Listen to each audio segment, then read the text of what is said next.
Thank you so much. Gracias Katta rahmat barchaga. todo por venir aquí.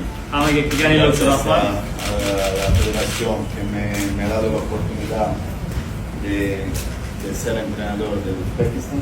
Men minnatdorchilik bildiramoqchiman O'zbekiston futbol assotsiatsiyasi rahbariyatiga menga ishonch bildirganliklari uchun.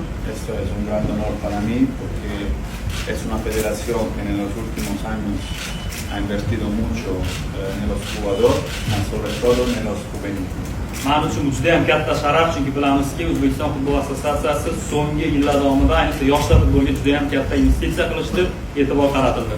Uno de los motivos por que he decidido de venir aquí es esto, por trabajar con una federación que tiene mucha gana de sorprender. Bu yerga kelishimning asosiy sabablaridan biri aynan shunday federatsiya, aynan shunday assotsiatsiya bilan hamkorlik qilish, chunki ularda bilamiz ko'p katta ishtiyoq bor ishlash uchun. Mi intención no es venir aquí y cambiar toda la estructura, toda la mentalidad. Mani bu yerga kelishdan niyatim bor barcha sistemani o'zgartirib tashlash emas. Mi intención es seguir el trabajo que han hecho hasta ahora. Mani asosiy maqsadim shu paytgacha qilingan barcha ishlarni davom ettirish, ularni yanada yaxshilash.